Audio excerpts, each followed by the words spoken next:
Pop quiz. What is the name of this rapper? And if you say Earl Sweatshirt, you're wrong. Let me explain. Before the world would know him as Earl Sweatshirt, he was Sly Tendencies. Born February 24th, 1994 in Chicago, Illinois, to a mother who was a UCLA professor and a father who was a civil rights activist and poet, Phoebe, who would go on as Sly, would already be known as a very lyrical rapper. He's been rapping since like the 6th grade, with his first track being written after he heard ODB's track, Brooklyn Zoo, which is an early sign of the chaos and the rawness that his raps would later on possess. But in the meantime, he was in a group called the Backpackers with his homies Luffy and Milo. Luffy made beats, Milo rapped / made beats, and Sly only rapped. They would be working on Sly's project called Kitchen Cutlery, which didn't get released, but it's gonna play a big part later on. Now, something I would like to know is that a lot of this information would not be available if it wasn't for Milo documenting it all on Blogger. He also gave Earl one of his first interviews. At some point, it seemed like he was building some type of collective, or as he called it, a foster home for a group called the Ill Children. This collective helped him connect and network with different rappers like Mike G, who had met Sly in a talent show in 2009. And this is when things started to shift because Sly and Mike G had something in common. They were really big fans of Odd Future, who at the time was getting a little buzz from the Odd Future tape. But this was an early version of Odd Future. When you take a look at Mike G's blog account around this time, you'll see two interesting names under the favorite music section: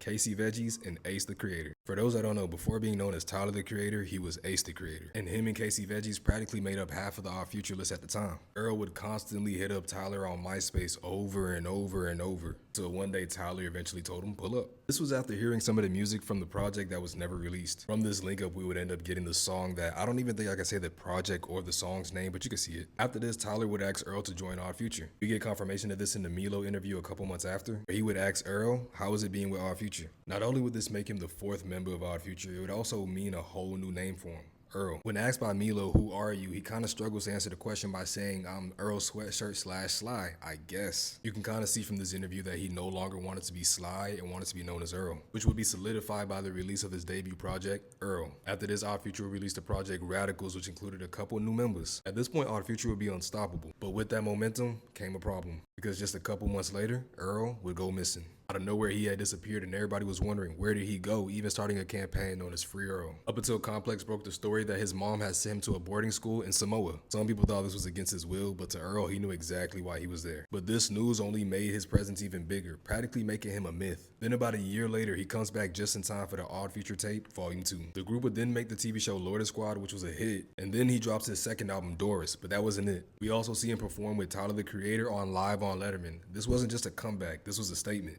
At this point, Earl had become the Earl Sweatshirt that we all know and love. And if you like this video, don't forget to like, follow, and comment down below. It's your boy Ren, and I'm out.